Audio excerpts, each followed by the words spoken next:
it seems to me like that's like the expectation is that the guy is in charge of everything. Yippee. That the guy's going to be in charge of when to speed up, the guy's going to be in charge of when to slow down, that if anything goes wrong, like the guy's like, and I think that level of responsibility, like I've said this a million times, like most men are fucking retarded. Like that's like a recipe for disaster. It's never. If someone goes to your house after a date or after some drinks, I don't think that always means they want to fuck. Maybe. I think maybe I feel like that's like a 99%. Like I feel like it's on the table. That's what I feel like. Okay. I Like think if a maybe girl's it's offering like, to come back to my house, like what are we going back to my house for? Like I feel like basically always like a lot of times I'm saying like don't do this is creepy, or like if the girl says no, don't do this or whatever.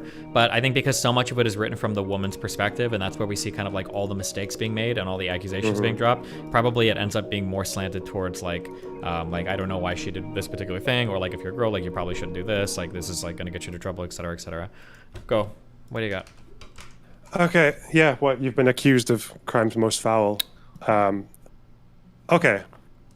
So I know the clips like the DJ Dustin remix rapist. That's bullshit, right? Well, it depends on which one you've seen. The one that I think the lady said she was going to take down because it was so bad.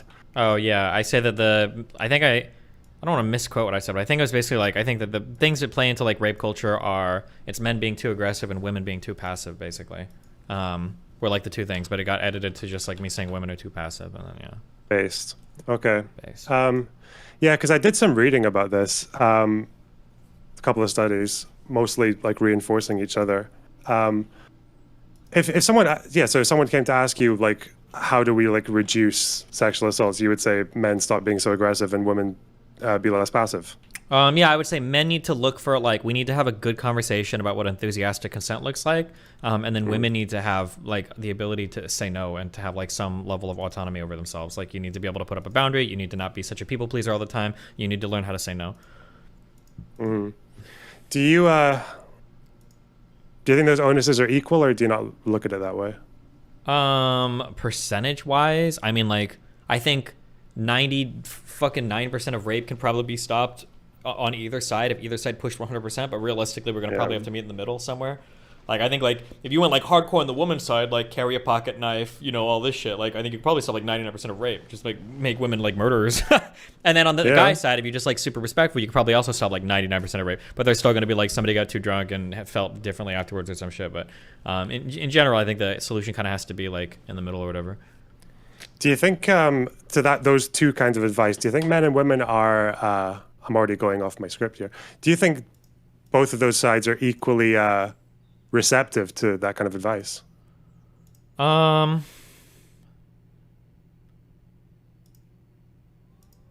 Depends on how it's given and who's giving it. Both of those are going to be like highly multivariate.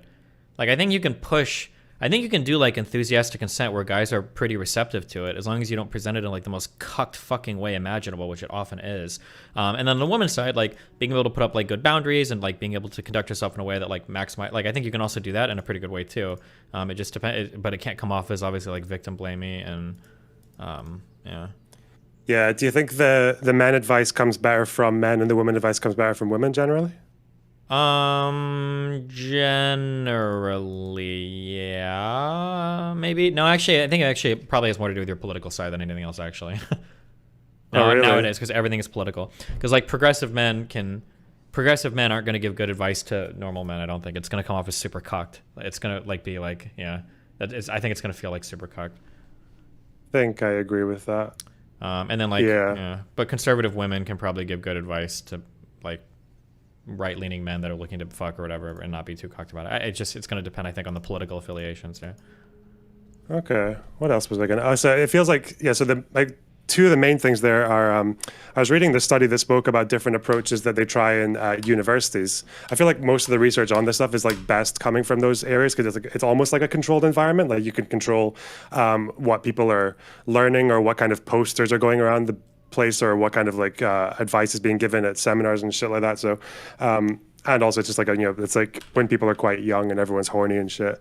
So I feel like the first thing there was like it feels like there are three approaches. One is like you treat men as potential rapists, teach them about like consent, aggression, defensiveness, and all that shit.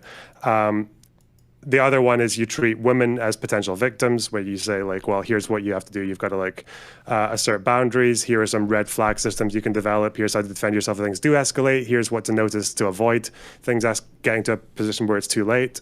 Do you ever, because I don't watch much of your content on this topic, the third approach that I don't hear much of is like treating men and maybe even some women as like not potential perpetrators, but potential allies. So like how to, I guess if you're in the UK, that's a lot of like bar and club culture. So it's like how to friend groups, make sure that everyone's going to get home safe, how to like behave when you're out, or maybe if you see someone getting fucking harassed on the dance floor or whatever, like that kind of shit. Does that ever come up when you have those discussions? Not as much. I usually encourage people to like look to friends. So like for women, like giving your phone number and the address you're going to if you're like going to some guy's house or whatever, like stuff like that. But I don't have much like group dynamic stuff I usually talk about. Yeah, I'm only going off of like one thing I read here, so it might be completely wrong. It seems to be with the university studies, and this is only one like saying it about itself, is like apparently when they do this in university and they try to do the whole like, well, we'll approach men as potential aggressors, so no means no, here's how you do consent and shit. Then the second one we talk about like a more, I can't remember what the word is, but yeah, the more allyship way of like, here's what to do if your friend's maybe getting harassed, or don't walk home like this way, make sure everyone gets a safe way home and shit. And then the third one about teaching women about basically defensiveness. It feels like I understand those approaches, especially in a university setting, but I guess in the context of what I'm on, the internet and like the Me Too's that I read, it feels like the vast majority of these issues are coming from an inability to accurately sort through interpersonal struggles or interpersonal dynamics. Like, I don't think I've read very many like Me Too's where it's like, oh, like this guy, he picked me up from the club and I didn't tell my friends and then things got weird or whatever. It seems like it's more like, oh, like I trusted this guy too much. I got into a position where I was uncomfortable saying no, and now like this is my story basically. Yeah, that's not really too surprising. It turns out, actually, I don't know if, again, I'm only going off like very limited research, but like, I'll stop saying that. Fuck, you guys know. Okay, shit. Was one of them, it was basically saying that by far, like the one that produced the best results was teaching women boundaries and how to defend yourself and how to avoid getting in situations. But also, it wasn't just that. Like, it wasn't just as simple as giving out brochures or even doing a couple of courses. Because when they did courses, it turned out that a lot of the benefits were only, like, they went away after a couple of months. Sure. It had to be, like, the one study that showed, like, quite a positive effect was, like, 4 3-hour sessions. Like, varied. So, like, defensive stuff, red flag stuff, how to, talking about, like, social advice, and then just, like, positive sexuality and, like, safe sex and all that stuff.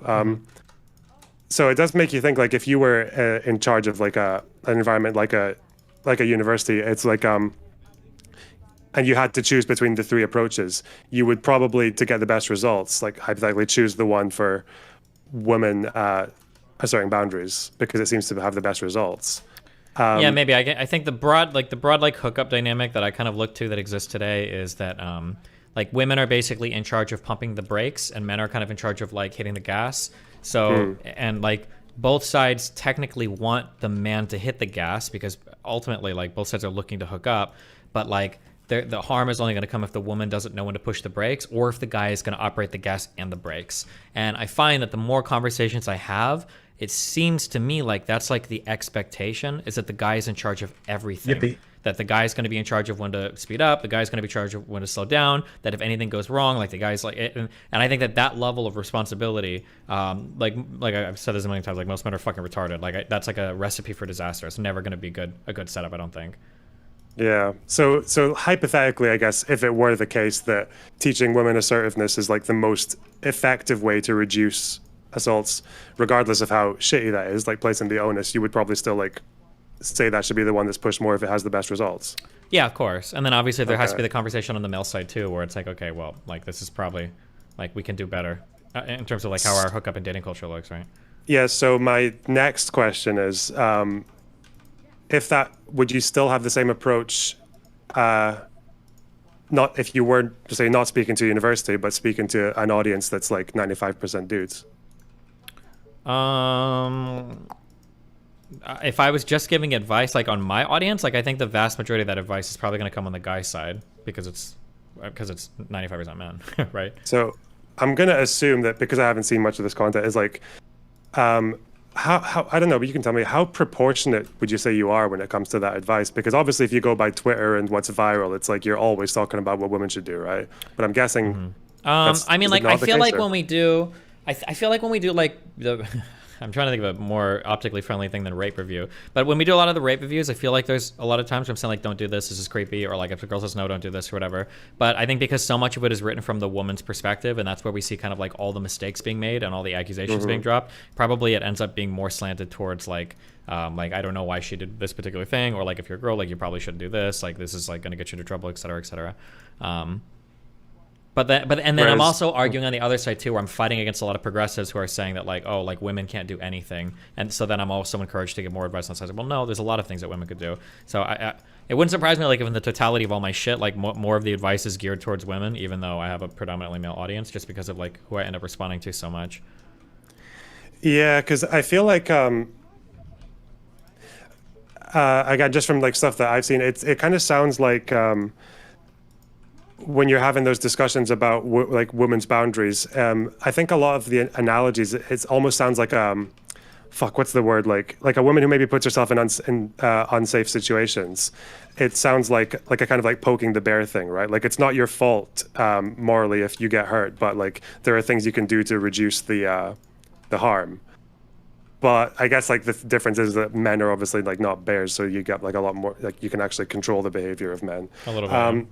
Yeah. I find that I brought this up yesterday. I think one of the things that hurts these conversations so much is we use the same word for moral responsibility that we do for like just kind of like personal accountability. We don't have different words there in English for those, and so there's a lot of confusion that happens where it's like you are responsible for locking your car door. However, you're not morally responsible if somebody breaks in and steals your shit, you know. And it's the same with women. You are responsible for keeping your body safe, but you're not morally responsible if anybody rapes you, you know? But we use that word responsibility or accountability to like mean the same thing, and that muddies a lot of the discourse. So then you get like half of these panels and conversations will end up being like, so if the woman didn't do this, is it her fault? Well, I mean, it's her fault that she maybe didn't do something to protect herself more, but it's not her fault at all that she got raped. They're like, those two events or those two like categories are fundamentally different types of things, you know? There's not like a moral accounting there for what another agent did, like a person that could have chosen otherwise to do something, you know? Yeah, like there's no word choice, I think, in the English language that helps you get around that, because they all have like responsibility, accountability, and fault can all mean moral, right? Like Potentially, all of them can mean that, exactly, yeah. So you have to draw a distinction with more words, but then people get triggered anyway, and it's kind of fucked. Yeah, because I think like if you were talking morally, like you can say if there's like a street and it's called like fucking Rape Alley, and a woman goes down there like after work every day at like 2 a.m, if she gets assaulted, it's still like 0% her fault. Exactly, right? You could yeah. still say that more. Yeah. And that's kind of where things get a bit lost. But and then like the victim blame shit. So you never really get into that middle approach of like treating men as potential allies, and like how to I think one thing that gets missing in this discussion a lot, and I think the Scottish government actually did a thing where they tried to cover it, was they had this program called That Guy, which was like, don't be that guy, you know, like, and it was just all these like they have all these little like videos or little like hint sheets of like how not to be that guy when you're watching a streamer, how not to be that guy at the gym. But then another big thing was like a lot of it was focused on men being able to call each other out and how to do that. Yeah, I remember there was that, maybe in Scotland it would work, but I remember there was that Gillette commercial that I feel like any normal person would watch it and be like, oh, okay, yeah. But like fucking conservatives saw it and lost their fucking mind. And like half the internet was like, why are you saying all men are rapists? Like the black guy stopping the white guy, isn't it? What the fuck? Like people lost their fucking mind over it. It's like, I don't know how you can get so fucking upset over such a like harmless fucking commercial. So, And that's what you mean about talking to right wingers, right? Because it just like it proves the like, I hate using the word patriarchy every time there are right wingers listening, but it's like men are so fucking sensitive. Like they're so even in the That Guy thing, there's actually like a whole thing that even they got in trouble for, because there was like it was like how to approach your friend when you think they've crossed a boundary with a woman, right? And they were like, okay, don't do like a public call out. Don't call, especially not in front of strangers or even in front of all your friends. Like, take them to a quiet place, try to be empathetic and all that. Because most of the time, it's not that they've like done something insanely heinous. Most of the time, it's like they've fucked up. Like, they've crossed a boundary that's like bad, but not the end of the world. Yeah, like how to stop someone from going too far. But even they got in trouble for that because it was like, I think when it comes to sexual assault, a lot of progressives like become just reactionaries, right? They become like, oh no, it has to be like mob justice, fucking cut their dick off and all that shit. Yeah. But they got in trouble for that because it was like apparently too capitulating to, even though I think that's generally the case. If you saw one of your friends behaving like that, you'd probably want to like intervene in a very kind of like diplomatic way, because again, like otherwise they're going to get defensive. Turned off They're gonna by try the to message save face. completely. Yeah, exactly. Yeah. Yeah. How common do you think? I think that's like a really, really common thing. I think most of the time when it comes to friend groups, I don't think men say shit to each other. Would you agree with that, or? I mean, I don't know. Like, different. I hear things from red pillars, and either they're lying to make an argument, or my male friendships are just like exceptionally fucking horrible compared to the average. But I personally, I feel like, and I've seen this happen, like I feel like a guy could be completely destroying his fucking life and making the worst decisions ever, and then like he'll go to talk to his friend group about it, and they'll just be like, yo, what's up? And he'll be like, oh, you know, just whatever. And they'll be like, okay. And we like don't really say anything about like, hey, maybe you shouldn't do this thing. We just gotta like let it happen, and then you laugh about it afterwards. But it might just be that my male friendships are exceptionally fucked. But I feel like that's kind of more the norm for like male friendships. Whereas for women, they're way more communicative in their relationships about how like, hey, like you're making a big mistake, like don't do this.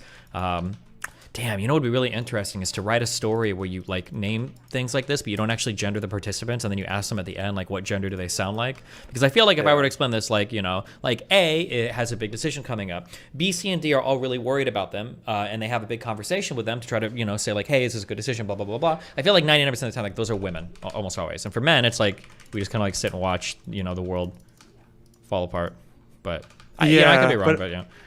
No, I think that's true, but I think the problem is like when there's I think it's maybe worse than just that. Like, I think it's when men know that their friends have like done something fucked up with a girl, or like in a friend group, or that's usually when you'd know, because otherwise you just wouldn't. I don't know what it is, but I think it's like a fear of like breaking the vibe, or like there's like a what do you call it, like or just feeling like yeah, the fear of like being cucked, I guess, is another thing. It's like looking like that person who has to like call someone out for the way they behaved with a woman, or like breaking the status quo and shit. Yeah, like a faux pas. So I do like, it's really annoying because I feel like a lot of the best advice to give to men is really obvious, but like, and that's probably why it's not as interesting to talk to. But yeah, like the fear of being soy, your chat is saying. A little bit. Like if you, because I think what happens a lot is like, because and I never really coped with this when I was younger as well. If I heard that someone in a friend group I was with was like being a creep to one of the girls, I would just like not speak to him again, because I'm not that socially dependent. But like, would you ever say, has this ever happened to you? Have you ever had to like call out one of your friends when it comes to if they've done something fucked up with like a girl in the friendship group? God damn. My friends in high school, I think I was the only one that talked to girls in my friend group. Because it was like me and two other people. Then my friend group now, if I think of like Dan and Mr. Mooten, I don't think any of them have ever done that. I've talked to Darius sometimes because his stuff gets a little bit weird, but he's not like a friend. I just don't think I have those types of friend groups much, unfortunately. So I don't have much experience with it. Yeah. Yeah. Why is everyone in chat saying Darius? I read something about it on the subreddit, but I don't know what the details are. He's like the fucking hot button topic of the fucking week or whatever. Okay. What's happened there? He takes, there are certain jokes that he takes really, really far, and people are never sure if they're jokes or not. And then he did something yesterday where he kind of like made a meme out of some history that him and Melina have, and Melina was not in on that joke, whereas a lot of the girls that he kind of jokes about are in on it. So Melina was like, hey, I don't appreciate that, and now, but now people are going to probably think that everything he says about women is not a joke, so it's just a weird, he plays a very wacky character. It's also, that's like a really difficult thing to deal with online as well, because again, like the public call out can just like have so much more of a damaging effect than it's supposed to, you know, like it can make things worse. Yeah, of course, Have you there's a ContraPoints video where she spoke about that. She spoke about how she wanted there was someone she could like me too, but she doesn't want to because she doesn't trust like the mob to be Who do to you deliver think? justice. Who do you think that is? I'm not telling you, but Wait, are you familiar with all anyway. the, are you up on all the memes with that shit? I know the memes. Yeah, Oh, the okay. memes. Never mind, There are never mind. memes. Okay. Yeah. Okay. Okay. But Yeah, what were we saying? fuck no. Fuck. I had a few things to say. When you, I think something that maybe when it comes to, I think there's a temptation for, especially women when they hear the advice that you might give when it coming from a guy is either like we already know or. But I think that what that study that I read also said that like that 20-25% sexual assault rate at universities for women, like the bulk of it happens. The reason that number is so high is mostly pushed up by what happens in the first and second year, which does suggest that women once they get to like second or third year university or They know third better. fourth year, Yeah. they start learning better. Yeah, I feel like so. Say if you have like a dating experience, because I've had a few of these where You rape somebody? no. Okay, good. But like when women do like when they do things that are like I feel like if you were doing this as a general rule, you'd be pretty unsafe. You know, the kind of person who like wants to like come over to your flat like the first night, right? Or like after like even if it's quite late and it's like, well, I don't know, maybe we should like meet outdoors first and like at least like can like get like a vibe, and then they're like, okay, well we'll just meet in this like car park outside this fucking shopping center that's closed at like 10 o'clock at night. Yeah. Like, They fucking still hell, do a like, you're lot taking a you're taking a lot of chances and shit. Yeah, but like. Does a guy have like? Would you say the guy has like no responsibility to like step in there? Because it feels like you're at the other end. It feels like you're giving advice to someone who just wants to live kind of freely, right? Well, wait. Step in and take responsibility where? Like if you're having like a dating situation with someone who is doing things that if she did it like 100 times, she'd probably get assaulted, right? What would you say? Like, well, I'm not going to meet you at a principal? Yeah, I don't know. Like, Oh, I've told some girls that I should kill you at a principal. It's kind of the same thing. But yeah, because there are a lot of girls who would do things where it's like, bro, like, you really want to fly out and like hang out with me and like be trapped in my fucking house for like a weekend? Like, you could get fucking killed. But I mean, like, I don't think I'm gonna kill anybody, so I don't care. But like, I understand what you're saying. I mean, I usually say like Because- in the future, like especially with fucking streamers, because like half of us are actually fucking rapists. Like, I don't think you should do this, but it seems like they don't give a fuck. So it's like, okay, well, good luck. yeah, because it feels like it's kind of patronizing, like giving advice to someone like that, especially if they're the one who suggested, like, well, if they're suggesting, well, I'll just come to your flat because it's like close, and I'm like, okay, fine. And then I'm like, if I give advice, it's like, well, that's so many things. That's like white knight. That's like, I'm afraid of myself. That might even sound like because as a demographic, as a man. But that makes me wonder, because let's say. I think a lot of what you're saying about women and boundaries is probably, at least according to research, is probably true. Duh. It seems to be the best thing to do, like harm reduction and shit. How valuable do you think the advice is coming from a man? I don't know. I mean, like, I've had like 2 women email me and they're like, oh, like I kept this in mind or whatever. I've had a couple guys email me and say that some stuff I've said has like helped them not be like creepy or weird. But I mean, like, at the end of the day, my audience is not like a super sexually active one. I think it's like fucking 45 No. or like 50%, I think, of my audience like pulled as virgins when I pulled on it. So it's not like Bro. I've got a bunch of slayers out here or anything. So That's it. yeah, That's I a think shame. the main thing that I just like to push back against is I see it happen again and again and again and again and again and again and again, is this idea that like women can't do anything. If a guy's gonna rape you, there's nothing you can do. Women are helpless to stop these things from happening. And I understand that like people are motivated to say these things because they want to avoid like rape culture or like being like a rape apologist, but it ends up being so disempowering. And more importantly, I don't even give a fuck disempowering. The problem is it's bad advice and it's not true. And I think I'm worried. I wonder sometimes how much that plays into freezing responses where like a woman, you know, hears enough that like if you tell a guy no, he's gonna fucking kill you. And so like she gets into a situation and she's like, fuck, like this guy's pushing for something, but like I wonder if I say no if he's gonna do something violent. And it's like, no, most of the time he's not. Most of the time he's gonna fuck off like a little pussy bitch because most guys are just relying on you being a pussy bitch. So yeah, I don't know. I just wish people would stop saying that, giving advice like, oh no, like you can't do anything. Like a guy who's gonna rape you is gonna rape you. That was why that whole thing blew up with that one girl who was like, I said no, and the guy just raped me harder. And it's like, okay, but that's not normal. That's like very, very, very rare that somebody's gonna go that hard, you know? Yeah, that's also because yeah, it's true. Like statistically, you're more likely to get out of the situation if you fight back. Yeah. I guess the problem is that like those situations are very nuanced, and if you are like especially on a first date in someone else's house and shit like that, then it's harder to make that judgment, I guess, because maybe like there are probably definitely times where in that specific situation, if you fight, you're gonna die, right? Which is yeah, probably, but that's gonna be exceptionally rare. And in those situations, like you're fucked anyway. Like you might as well go out fighting, you know? Like if you found a guy that's willing to fucking kill you over a sexual interaction, you are in an exceptionally rare circumstance. When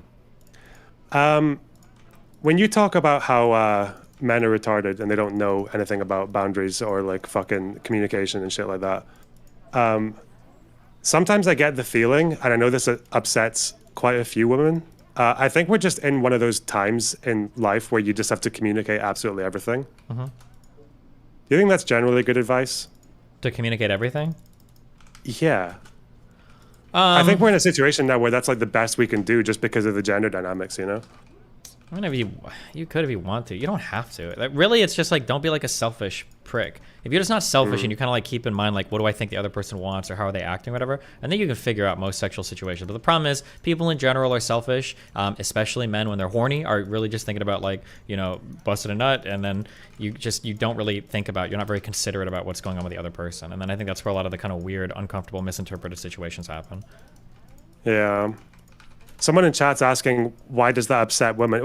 It upsets women because there are some women out there who like to do this thing where they'll start kissing you and then they'll back off and walk away because they want you to follow them, right? And they'll tell you that afterwards. I'm like, sure. Although I think those situations are, to make this, like, yeah, those are kind of rare. I think it's just more common that like women won't push the gas at all and they expect men to kind of lead on everything. I think that's a little bit more common, and then that can just get frustrating because you're not sure sometimes like how much we're supposed to be pushing the gas, basically. Yeah, it's rough. I think that's maybe like the main. I feel like when you make, I think you mentioned it earlier. Like it sounds like what we say about something like trying to avoid the rape culture thing by with fuck. Why did that come up? Men trying to avoid the rape culture. Wait, which part or what? I don't remember, but okay. Like there was a time when I was talking to, it was a panel, and I think there were a bunch of like, there were a couple of orbiters in there, like DGGers.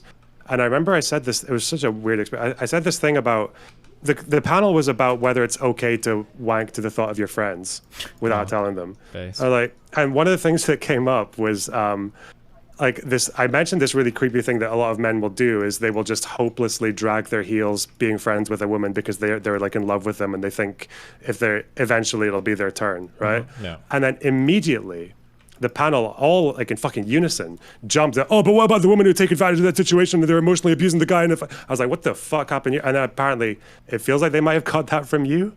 Possibly, yeah, with the whole like friend zoning thing, yeah, which I think happens, but yeah, the only issue that I had with that thing, day 12.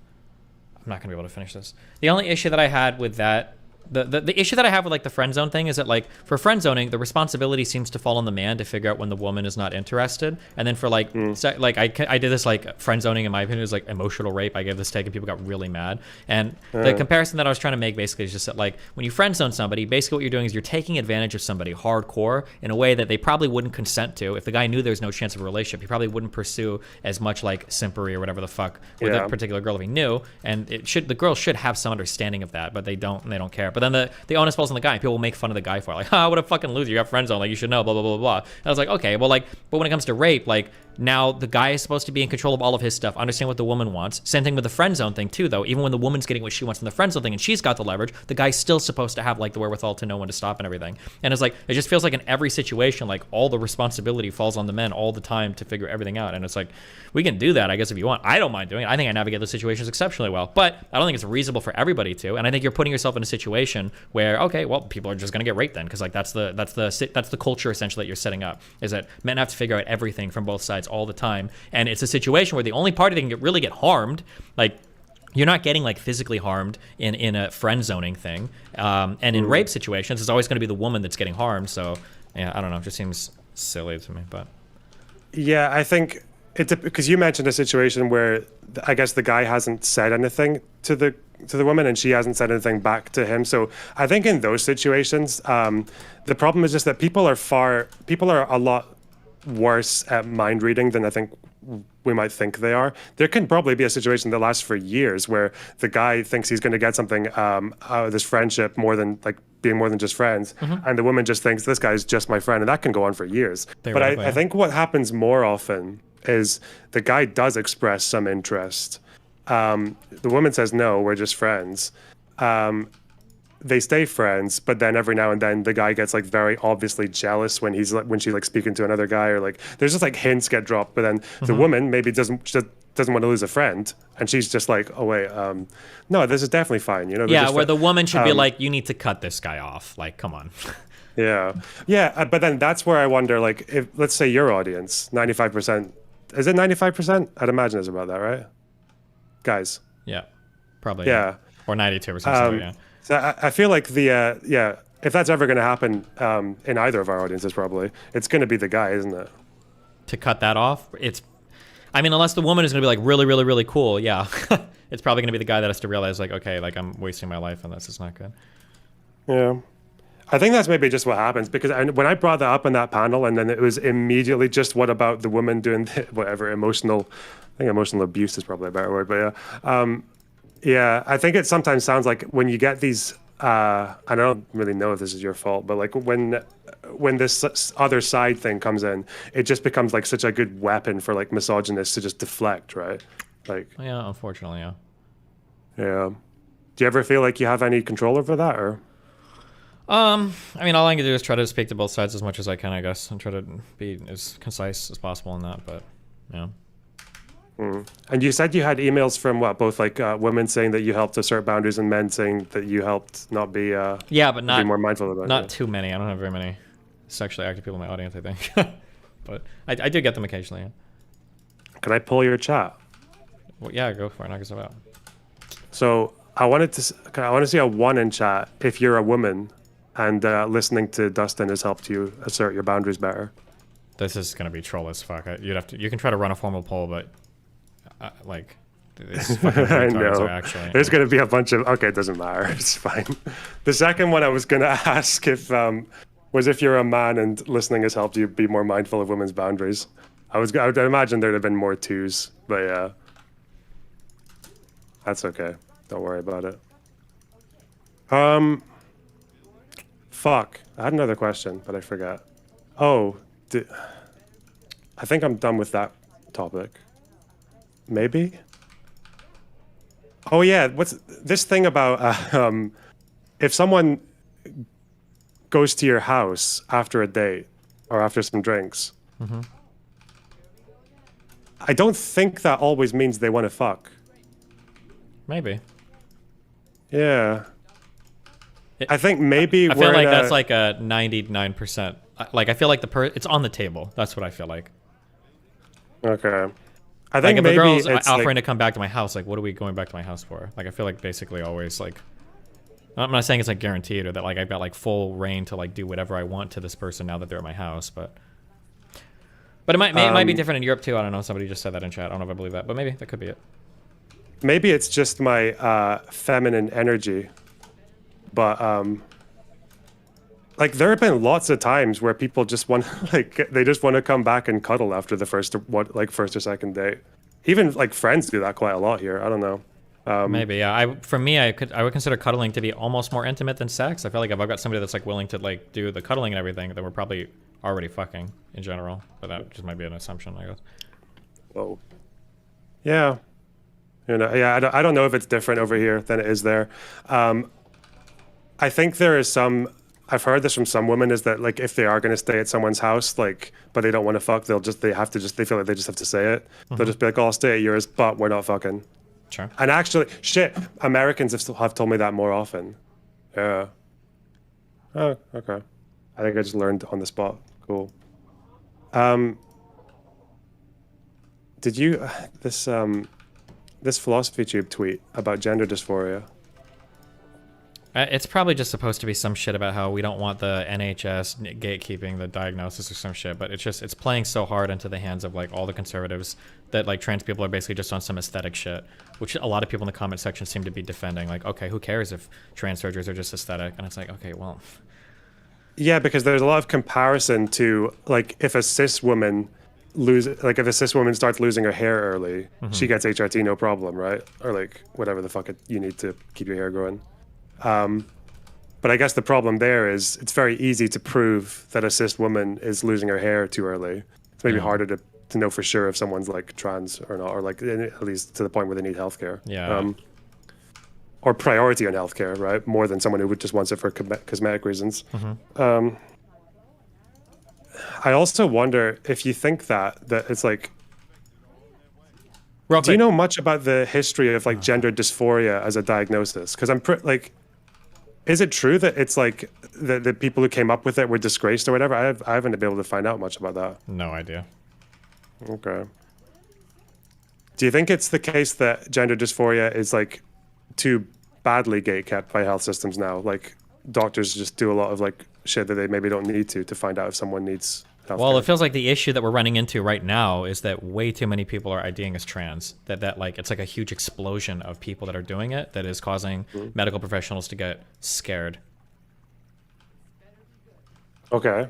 That's why like Sweden and I think was it one or two other Scandinavian countries have like rolled back on a lot of their trans stuff. So if that's the case, then it sounds like we probably do need some caution, or shit is gonna get like really fucked. Yeah, it doesn't. It makes me wonder as well, because I think on the other end, I think there was like it was RGR who was telling me this actually. Her and Rose Wrist and Jangles did this like big research doc for trans healthcare for kids. That they were, and I think what they were saying was that the research in favor of trans healthcare for youth is like a lot stronger now than it was even just a few years ago.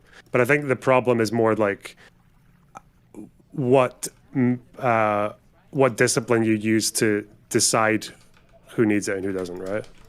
Probably, yeah. Yeah.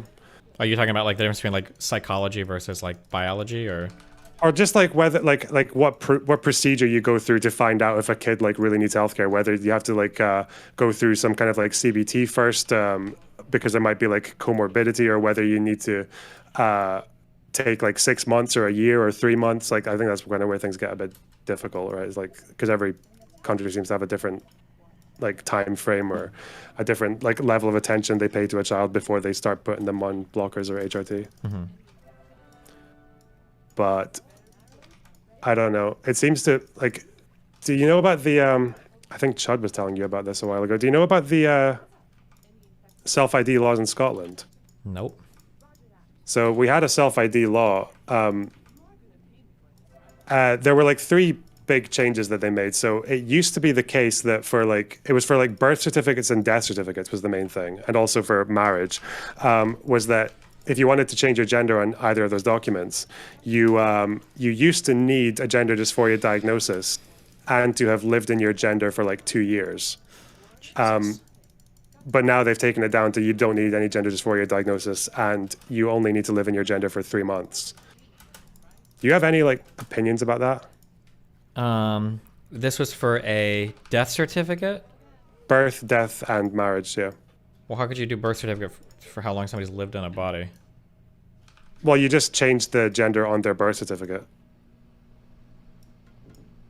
Like, wait, I'm sorry. Say this again. How do you how do you change the gender of like a like a kid? Or wait, I'm sorry. Say this one more time. So that you can change the gender of somebody on their birth certificate if they've lived for 3 months as a trans. As the different gender, yeah. Oh, that sounds a little wacky, maybe. I think the idea of it is, I don't know why the birth certificate thing is so important, because you'd never really use it that often. But I think for the death one, I think it was especially like close to people, because like if a crime is committed against a trans person and they don't have this gender recognition certificate, then like the crime gets investigated as if they were the gender that they were assigned at birth, which can maybe cause some problems. Sure. But I think what happened was because it was called a self-ID law, and that you didn't need a gender dysphoria diagnosis to get this like pretty like inoffensive procedure. Like it was like overlapped with, oh, should this mean that we put like trans, like all the trans women, like anyone identifies as trans women, like straight into the women's prison and all this other stuff. But I think the yeah, and then it had to get rolled back. But I guess because I feel like prisons and like Scotland has come up in your stream a few times, but I don't remember what the disagreement was. Yeah, I'm not too sure how I feel about that. Like in terms of like what the requirement should be or whatever. I don't know if I have like, really strong opinions on that or not. Yeah, I think what the problem was that like everyone assumed that it meant access to a bunch of spaces that it actually didn't. But so, it's just like a spiritual thing or like a psychological thing of like I should be able to have this idea like on a piece of paper basically.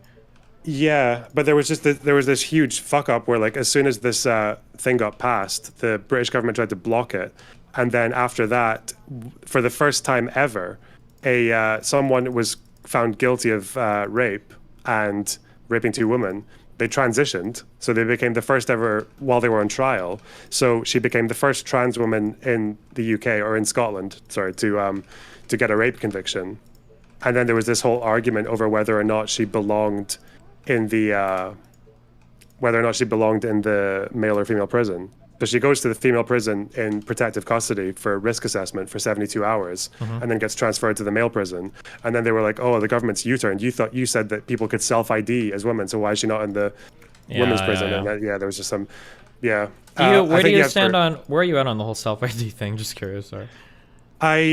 So that self-ID law, I think, is fine because I think birth certificates, I think in the UK you need one to change your passport. I think that's why. So people just don't want to get misgendered at the fucking airport and all that shit.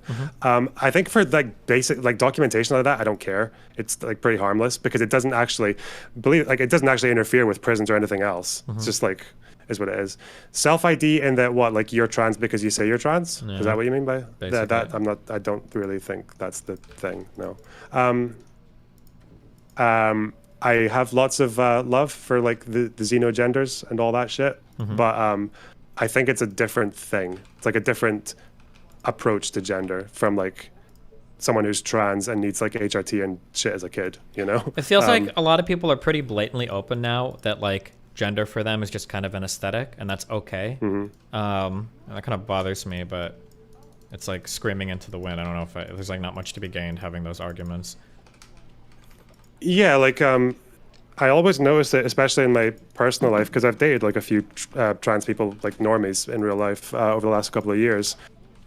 Without fail, they all have beef, or like it's been like 3 of them. They all had beef with like not like non-binary people or anything like that. It was more with like the pet peeve I always heard about was cis women who use she/they pronouns. That's the one that I got a ton, especially in colleges. Yeah. Was it there's like a legion of like non-binary they thems or zers or whatever? A legion. A legion, yeah, did I say You mean a horde? Sorry. Yeah. Okay, sorry. Yeah, so that thing, yeah, that's like a really sensitive subject though, because like again, it's difficult to say that even non-binary is like there's not that much research behind it, right? Yeah. But it's difficult to say that when like I know non-binary people who will literally go through a week. One day they want to like wear a binder and like maybe even like a fucking packer and like present very, very masculine, and the next day they want to like go ultra feminine, and it's like, okay, I feel like there's something going on there that's not just like an aesthetic. I don't know. Sure. And the fact that it overlaps so much with that kind of, I don't know if it does actually, but is it true that it overlaps with autism, like gender fluidity? I do believe it does pretty heavily, yeah. Yeah, and I think that makes sense to me because like I'm autistic and like everyone I know who's autistic, like they don't really feel like their gender in the same way that other people seem to. Like there's just like a bit more doubt. Sometimes I'll call myself non-binary. I don't know. I don't really care, but yeah, like even then, I would say that experience is still very different to someone who needs like medical care free at the point of service, like very quickly, right? For sure.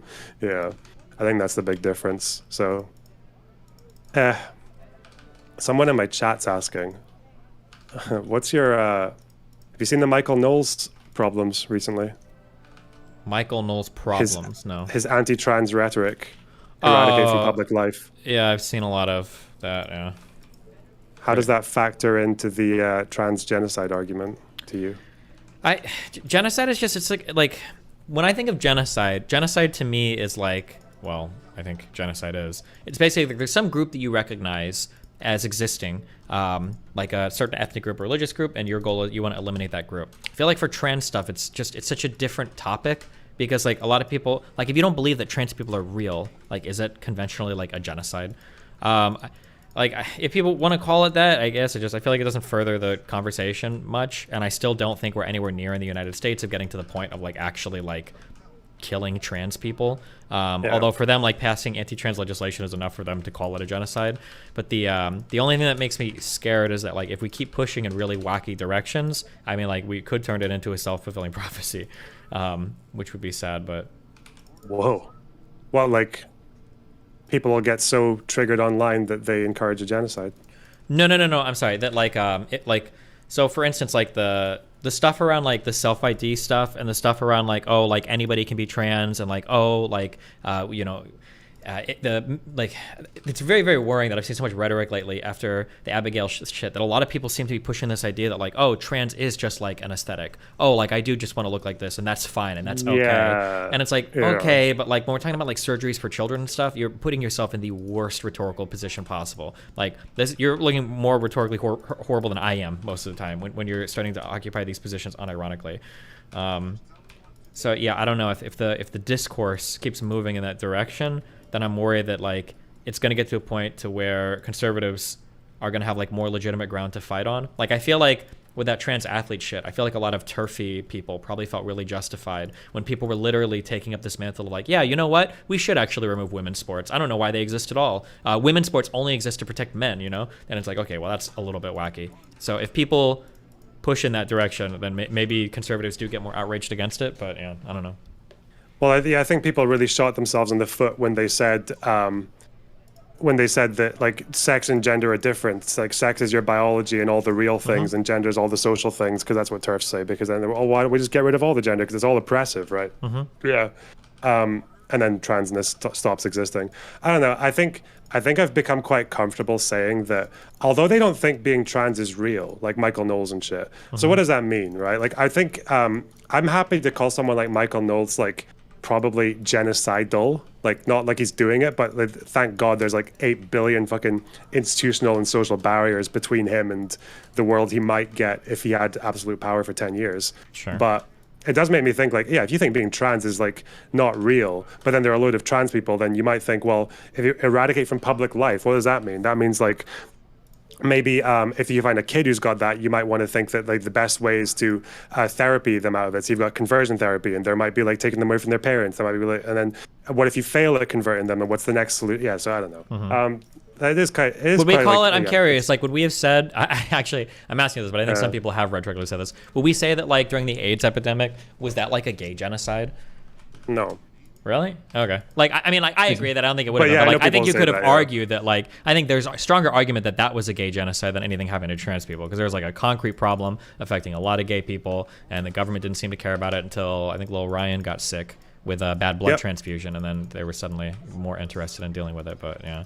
Yeah, so I haven't read that much about it, but I guess obviously there's a huge difference between negligence and intent. I think some people will say that because Reagan thought it was like some shit about, what did he say? Did it was something like God's way of like getting rid of people that are bad or something like. My mom believed that, different. Yeah. But it's more like an apathy thing, you know, like not giving a fuck. And I think that's a bit different from. It turns out like I think Reagan's diaries didn't really mention AIDS that much at all during that period. True, but then you've got the people like up in Canada who are saying, well, apathy is close enough for genocide, right? Yeah, and there are some scholars who say that as well when they talk about the Holodomor, where it's like deliberately allowing a destructive course to continue. But then I don't really know if you can get that kind of like special intent from someone like Reagan, because I think part of it was, well, a celebrity died, and I think also Nancy had a big role in like nagging him to take it seriously. So I'm thinking when we talk about a genocidal person, it's like his conviction as a genocide committer is pretty weak if it takes like a celebrity and his wife, you know, like Sure. I don't know, but. That's also, yeah, because I think the like the premeditation and the planning and all that is quite important when it comes to genocide. It's a very distinct thing.